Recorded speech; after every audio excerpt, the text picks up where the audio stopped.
Again, it's a tech company, it's an AI company, and third is this is a solution company.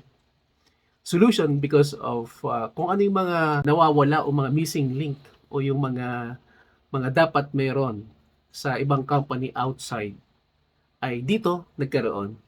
So yung solution, yung common problem na na-encounter po na ibang mga distributor, na ibang mga company ay ang Ascendra po ay nag-provide po ng solution with this. Kunyari, isa kang active sa labas na leader, na may mga tao ka within your organization, and nakapag-build ka ng malaking organization, may mga times na nawawala ito. Ang tawag dito ay nagkakaroon ng attrition. Ang ibang tao ay, or ibang mga tao ay lumilipat sa ibang mga kumpanya or nagtatayo ng mga sariling kumpanya. So with Ascendra, meron silang solution.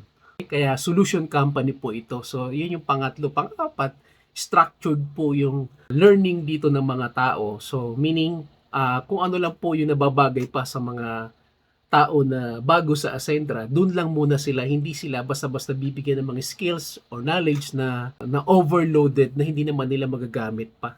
So depende po ito sa magiging ranking o position ng isang member or affiliate ng Ascendra, na kung saan ay doon siya bibigyan ng learnings na kailangan niya. So hindi basta-basta ibibigay sa mga tao. So naka-structure siya, naka-step by step. Properly, ito ay ini-implement. Klaro, may clarity yung kanyang sistema, no? And madali siyang sundan, madali siyang maintindihan. Hindi ka masyadong magaling sa direct selling, sa pagbi-build ng group within the organization para mas lumaki yung sales. Ang Ascendra po ay nag-provide.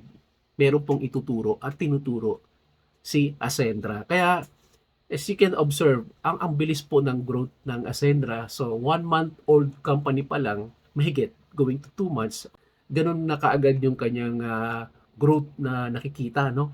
So, medyo kakaiba po ito. And more, marami pa po.